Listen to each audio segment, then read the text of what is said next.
안녕하십니까. 오늘도 아침 일찍 많이 나와주셔서 대단히 감사합니다. 관리에 따라서 제가 영어로 회의를 진행하도록 하겠습니다. Good morning, ladies and gentlemen. The Korea-US FTA still waits for the ratification by both countries' legislators. At this very critical juncture, unfortunately, we hear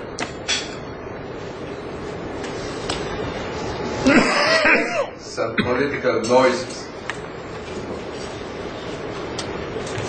particularly from the U.S. Capitol Hill.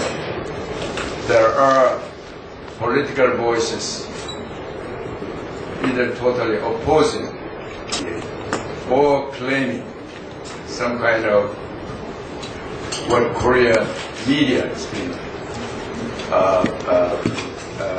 saying is either additional negotiation or sometimes even go as far as saying that the renegotiation. But in any case, of course, we should be keenly interested in what's going on in Washington political circle. At this morning, we are very fortunate to have Jeffrey Schott with us. In fact, he's the best person who can tell us what's going on in Washington. And he happened to be in town, so we invited him to share his enlightened views on these matters. Jeffrey Schott has been with us a number of times before. So many of you, I think most of you, know him very well by now. He is the leading economist, influential economist in Washington, D.C., particularly in the area of U.S. trade, policy making, and trade negotiations. In fact, he has been involved with critical negotiation processes for the U.S. government, directly or indirectly. Directly as Treasury official, and indirectly as economist in his consultative capacity. Tokyo Round and Uruguay Round and NAFTA. And in fact, he is the first economist who advocated seriously the Korea-US FTA through his book. So we're very fortunate to have him this morning, and he will tell us what's going on in Washington, D.C. and at the Capitol Hill, as well as his U.S. So with no further ado, I'd like to invite Jeff Schott.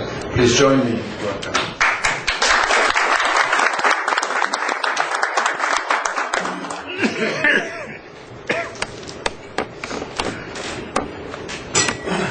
Thank you very much. That was a very generous introduction. I wish my wife was here to have heard it. And my daughter. My daughter is at the age now where she goes to the computer and starts Googling things. And she Googled me. And she said, Dad, you've written more books than J.K. Rowling.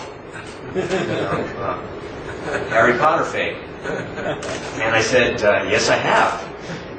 And she said, Dad, why aren't you famous? And so I think of that, and when I get these overly generous introductions, I'm reminded that the wisdom of children is sometimes needs to be kept prominently in mind. Wherever you are.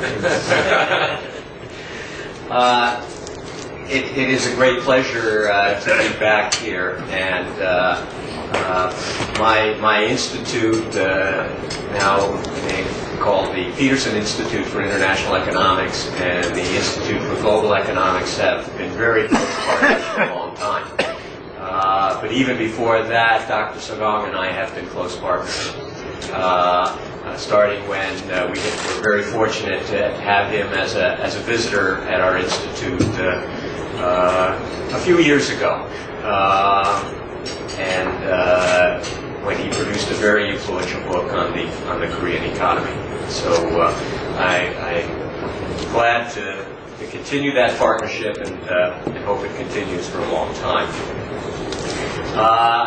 It's a good segue into another partnership that has been around for a long time, and that is the U.S.-Korea relationship, where we have had a very strong, durable alliance the entire post-war period. And that has been a central focus of efforts to build and strengthen the trade relationship in the KORUS FTA.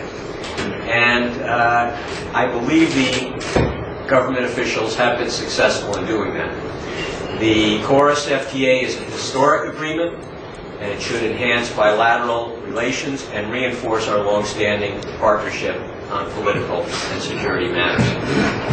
Now, before I get into a discussion of how I see this agreement and how it is being seen in Washington, I think it's important to make a disclaimer.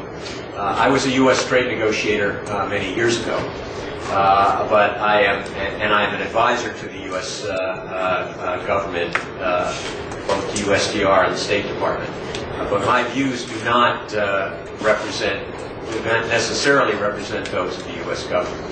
I think that's particularly important this week when Wendy Cutler and other officials are here to try to put the finishing touches on the KORUS FTA so that it can be signed on June 30th. Now, I hope Dr. Sagong is right that I am influential. While my views may not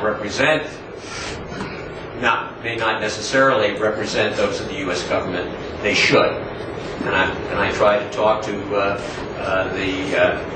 chief officials on trade so that they know what I think and get my advice on how to proceed on trade policy and negotiations. Now, what we have seen in the KORUS FTA was a very intense negotiation, but one in which both sides knew what they wanted right from the start, and the only difficulty was really trying to match the terms of the agreement with the political requirements at home. I think both sides were successful. The agreement is not perfect. No negotiated text is ever perfect. But the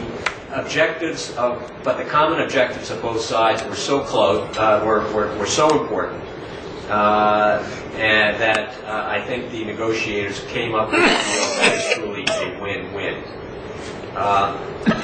In economic terms, it is important because it opens up substantial new opportunities for trade and investment in goods and services.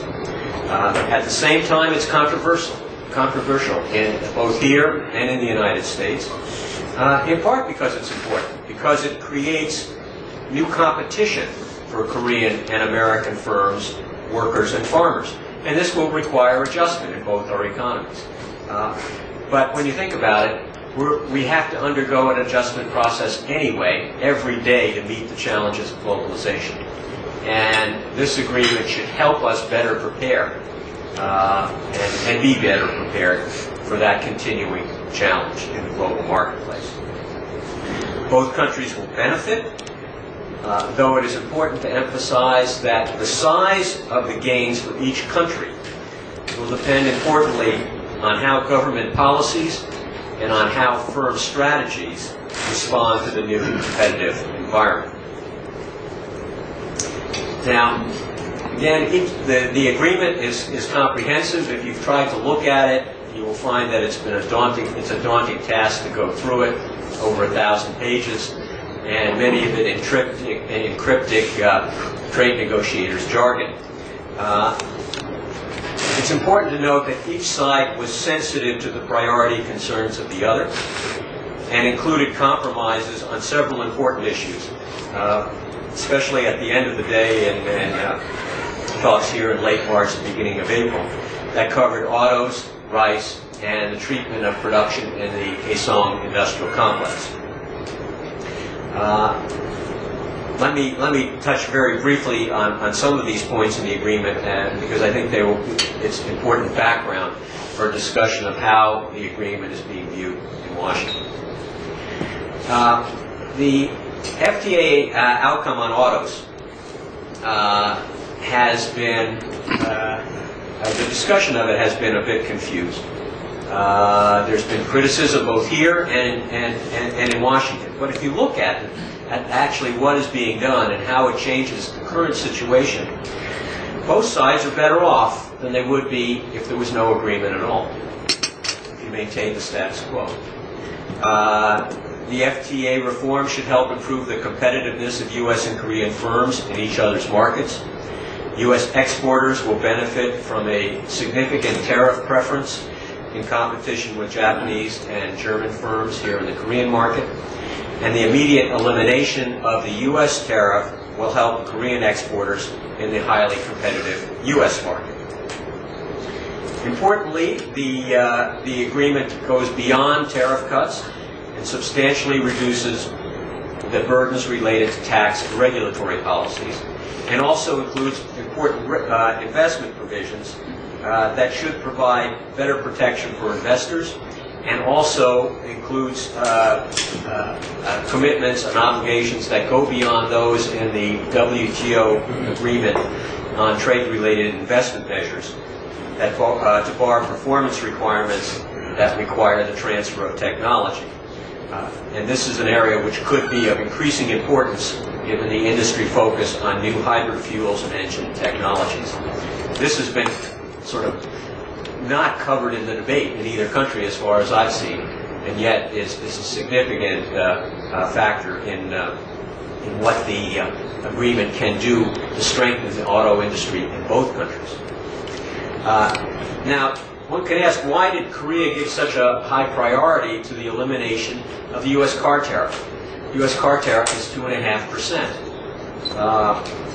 I think the answer is, and it relates primarily to Japanese competition in the U.S. market. Korean exporters have had to price aggressively in the U.S. market to compete with Japanese-made cars to compensate for movements in currency markets. The won-dollar rate has appreciated markedly, as you all know, for the past few years, while the yen has weakened against the dollar. And as a result, Korean profit margins have been squeezed as Korean manufacturers try to compete on price and then have to swallow some of those margins. In these circumstances, the immediate 2.5% tariff reduction does provide a small cushion for Korean exporters in a highly competitive market. And such price competition is good for U.S. consumers, but of course adds to further to the challenges that facing the big three American manufacturers in their home market. Now, labor unions in both countries aren't happy with the deal. If you think about it, one or the other can't be right. Either the Korean unions are right and the Americans are wrong, or vice versa. But there's one other possibility, and that is both of them are wrong. And I think that's the case. It's understandable why U.S. unions are concerned. They are reacting to declining employment trends in the U.S. market, stagnant growth in real wages in the U.S. market, and to new competition in the U.S. market from foreign transplants. In the past, many Japanese firms and German firms, but more recently from new production facilities by Hyundai and Kia, which project production in the U.S. market of 600,000 cars by the end of this decade. This has increased the what my friend Barry Eichengreen said yesterday, the angst in the American market, and particularly in American labor. And it has resonated in some of the political debates, including a speech that Senator Hillary Clinton gave last week, in which she denounced the KORUS FDA because of its provisions on autos. I'll talk about that some more in a moment. Let me turn quickly to agriculture. The negotiations never would have started if Korea hadn't been willing to put agricultural restrictions on the negotiating table. And it took a number of years to get to that point. When the decision was made, it did not mean that it would be free trade in agriculture. There's almost no trade agreement that has free trade in agriculture. But there has been significant liberalization for a great many products. It's noteworthy that the pact covers almost all agricultural trade between the two countries. It's also noteworthy that the United States agreed to exempt rice from Korea's commitments.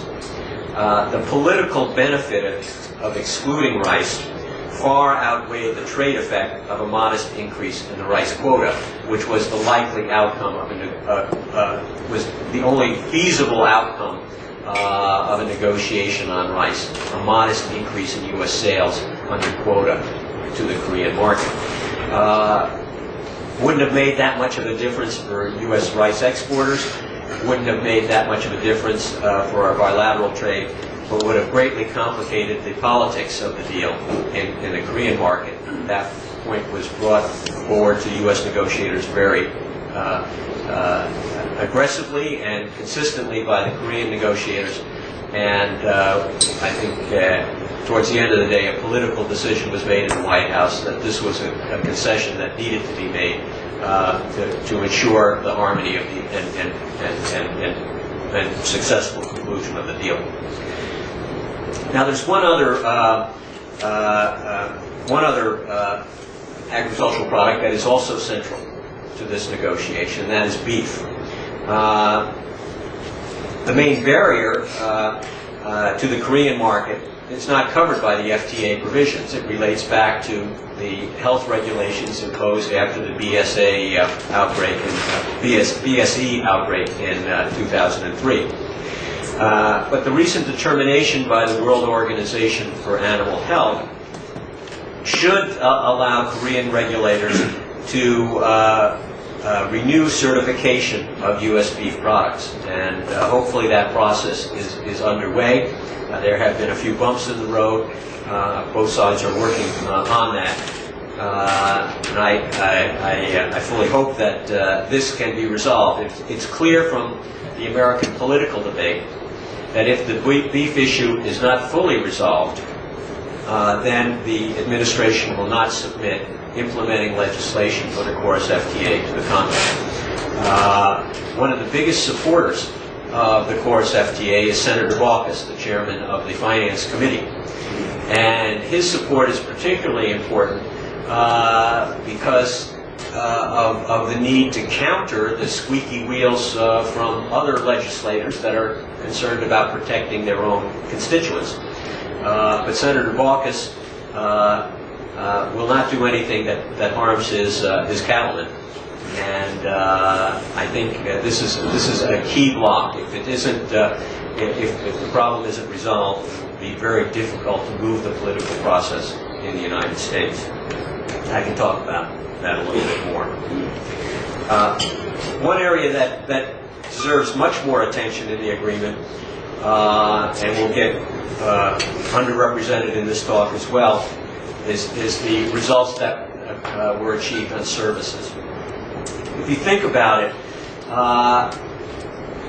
regulatory reform in services was one of the key objectives of the Korean side in entering into the negotiations. And indeed, it was also a key objective of U.S. negotiators to improve access for trade and investment of services in the Korean market. For the United States, FTA provisions on trade and investment in financial services, particularly insurance, on express delivery, and on professional services create significant new business opportunities. And there were numerous so-called Korean concessions in the parlance of trade negotiators. But all these Korean concessions are good news for the Korean economy and for Korean companies and workers, because the ancillary benefits of Korean regulatory reforms and more productive service providers accrue across the Korean economy. And it is key to the objective of boosting productivity and economic growth in the Korean economy. I know there are members of this group who've worked very closely on this and are quite expert, including Dr. Sagan. But it bears mention that this is an area where the results of the FTA go in lockstep with the economic development strategies of the Korean government. The one area in services where there is deficiency is the lack of obligations regarding the movement of natural persons. And this is the fault of U.S. negotiators, whose hands were tied by a congressional mandate that immigration issues broadly defined could not be discussed in the context of a trade pact.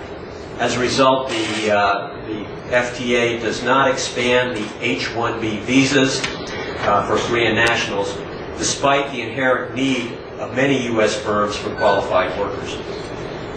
However, the United States and Korea have been discussing, in parallel with the KORUS FTA, the inclusion of Korea in the U.S. visa waiver program, with the expectation that the administration will qualify Korea for this preferential treatment in the very near future. And indeed, at the meeting of the Korea-U.S. Business Council last week in Washington, Chris Hill gave a short talk and mentioned how he was working very hard to make sure that this became a reality in the near term. Let me mention one more sensitive point in the negotiation and in the agreement before I turn to the debate in Washington. And that is on the treatment of production in the Kaesong industrial complex.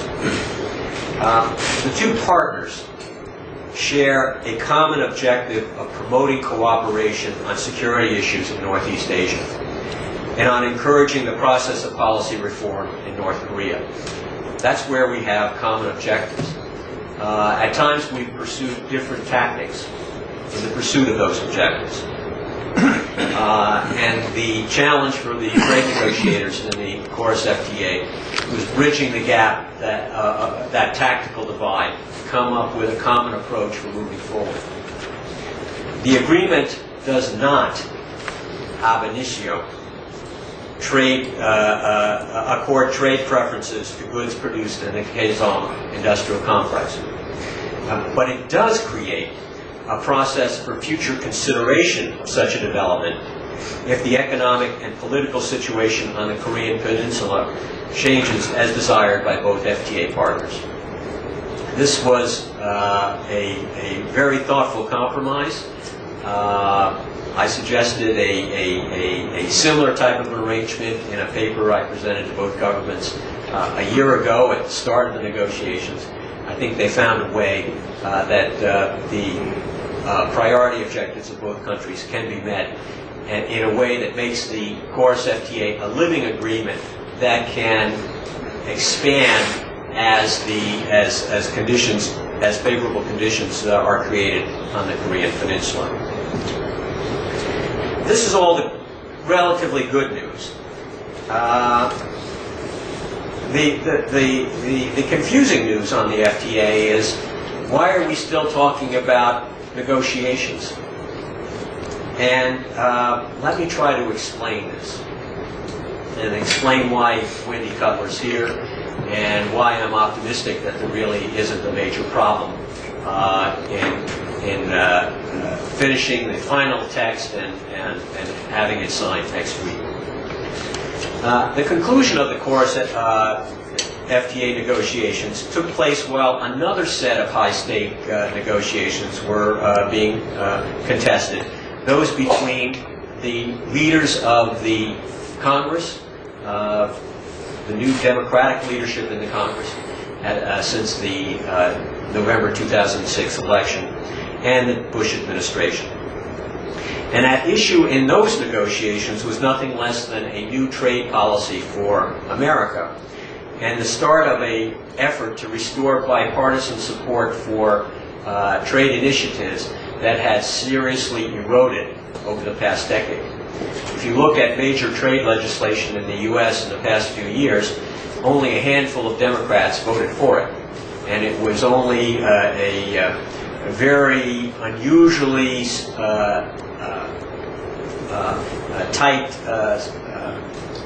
support in the among Republican members that allowed major trade legislation to pass by 1 or 2 votes on various occasions. That obviously wasn't going to stand up with new Democratic leadership, with new Democratic priorities, which had been sort of brazenly ignored, is a diplomatic way of putting it, over the past 6 years by Republican leadership in the Congress. And so this negotiation started early this year and was thought that it would finish well before the trade negotiations finished between the United States and Korea. But there were a number of political obstacles representing real problems in trying to bring together a very fragmented Democratic caucus in the Congress. A deal was only reached on May 10th of this year. That deal was included commitments by the administration to recraft its FTA template, to give more priority to labor and environmental rights and obligations, and to address a few other issues, including pharmaceuticals. In this deal, gave a green light to go forward with the 4 existing free trade agreements that had not yet been ratified by the Congress. Those were with Peru, Colombia, Panama, and Korea. It promised very strong support among the Democratic caucus for the Peru and Panama agreements. But members of the House of Representatives cautioned that they still had major concerns with the agreement with Korea, particularly relating to the auto provisions. And since May 10th, we've had a situation where the lawyers have tried to take the new provisions on labor and environment and a few other issues, primarily drafted because of concerns about the low level of labor protection and environmental abuses in Latin America, but noting that this required that a common template be applied to all 4 countries. This was the process going on, and these are the legal changes that suggestions that were sent to the Korean negotiators last weekend. I should note, however, that from the very beginning of this process, U.S. and Korean officials have consulted very closely about the negotiations with the Congress, about what the Congress would like to see in a trade agreement, and have done so extensively since the KORUS FTA talks were concluded in early April. So there's no big surprise. The Korean officials know very well the areas that were required further clarification and some augmentation, particularly in the area of labor standards. And none of these areas, in my view, create obligations for Korea that are not already consistent with current Korean law and practice, and with Korean commitments under other international agreements. Obviously, these provisions are still confidential, but when the debate first broke in the public about these additional demands of the Congress, public debate understandably questioned whether this was going to require a renegotiation of provisions, particularly on autos, given the opposition that had been voiced by some legislators representing auto constituencies. From what I understand, there are no changes requested in any substantive provisions that, on liberalization in this agreement. There are additional procedural requirements on labor and environment, a few additional rulemaking additions, some of which could actually be more favorable to the Korean side than the original text. In pharmaceuticals, for example, the views of the Democrats in the Congress are closer to the original Korean negotiating position than the position of the Bush administration. I don't believe that this process of consultation and the final, the completion of drafting of the legal text will be a contentious one this week, and I fully suspect that the agreement will be, there will be a consensus on the text so that the two presidents can sign it on June 30th. In my last few minutes, let me talk about the congressional debate going forward. Assuming I'm right, and I'm pretty sure I'm right on the prospects over the next 8 days, what happens after June 30th, particularly in the United States. Right now, there has been a rather one-sided debate in the Congress. Without a signed, sealed, and delivered text, the proponents have been rather quiet. Most of the lobbying that goes on in support of trade agreements occurs in the context of specific implementing legislation. And so the critics have had an open field to voice their concerns without a great deal of rebuttal. And you've heard the squeaky wheels, especially from Detroit. Some feel disadvantaged by the KORUS FTA. Others seem to be opposing the trade deal in order to leverage beneficial changes in domestic policies of interest to their industry. If you look at the U.S. car companies and the opposition by Chrysler and Ford to this deal, Chrysler and Ford are not going to resolve their problems by selling 20,000 more cars to the Korean market.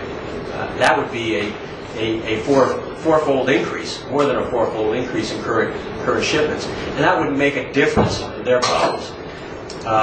What Chrysler and Ford need, among other things, is relief from the legacy costs that were derived from very generous labor contracts signed 20 years ago that require extensive payments for pension and health care costs for retired workers and others that place them at a competitive disadvantage in a very price competitive U.S.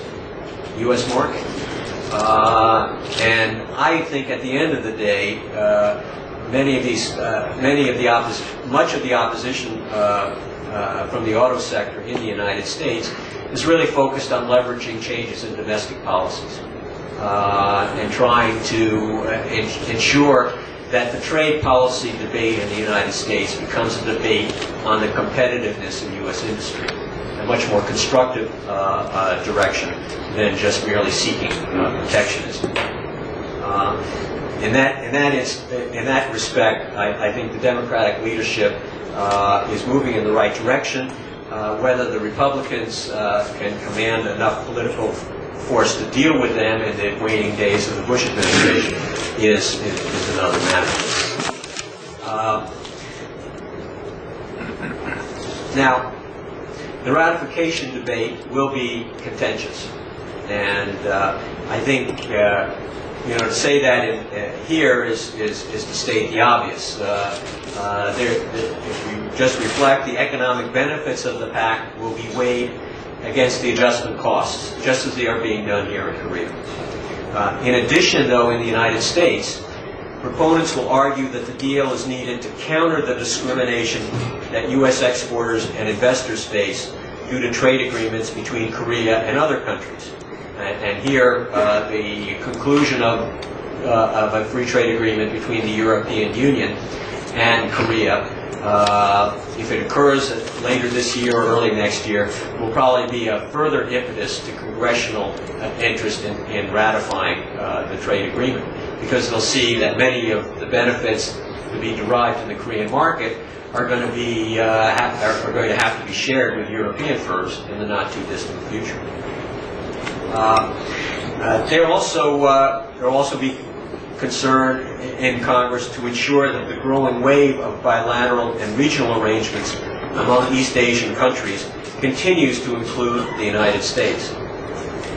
But ultimately, the Congress will vote in favor of the KORUS FTA because of the durability of the U.S.-Korea alliance over the past half-century, our common objectives in promoting peace and prosperity on the Korean Peninsula, and the breadth of the U.S. commitment to the East Asian region. Now, when will this agreement come to a vote in the Congress? Right now, there is no clear timetable. The current session of Congress, which sits through the presidential election in November of 2008, has an unusually large number of prospective trade votes on its legislative calendar. And some of these votes have to occur very soon, particularly a vote on a new farm bill, which has very substantial trade implications. But there's also the expiration of trade adjustment assistance, which is of priority concern for the Democrats, and the possibility of extending trade promotion authority exclusively for the Doha round if those talks achieve some breakthrough in the coming weeks. And right now, the trade ministers of the G4 countries, U.S., Europe, Brazil, and India, are meeting in Potsdam to try to find a way out of the deep hole that they've dug for themselves over the past few years. And I'd be happy to go into more detail on the Doha round if there's interest. All of this is going to make it difficult to move very quickly on implementing legislation. My best guess is that the administration would be able to start the process of implementing legislation later this fall or early next year. I think the administration will decide to invest substantial political capital in pushing ratification, and it could very well occur, a vote could very well occur once some of the important primary elections to choose candidates for president are conducted in early February of 2008. After that primary, there will be a little more flexibility in the Democrats being willing to stick their heads up and vote positively for a trade deal without suffering the retribution of the labor unions. That particularly holds for Mrs. Clinton. However, her position was so straightforward and unnuanced that it left her very little flexibility to move off her opposition. That was a big political mistake, one that her husband didn't make many years ago when he was running for president and had concerns about the NAFTA. But he balanced his concerns about the NAFTA in a way that when he became president, he could embrace the NAFTA as his own achievement. That type of political skill is certainly something that Senator Clinton can develop or enhance. She's certainly smart enough. She's certainly tough enough. But this is an area of concern, and her comments about the KORUS FTA were severely criticized by the major U.S. newspapers. That leaves an open-ended question about when this agreement will come to fruition and be implemented. I think there's a good chance that it will occur by early next year. Under this scenario, it could be that the U.S. Congress and the National Assembly act around about the same time, which would be perhaps an encouraging coincidence. But much more important is the fact that both countries begin planning for this new era of trade, of enhanced trade and investment, that firms begin their strategy and build into their strategies the new competition and new opportunities that will be created by this agreement, so that both economies do better and workers and companies in both countries can, with the help of the FTA, achieve the development and growth goals that we both aspire to. Thank you very much.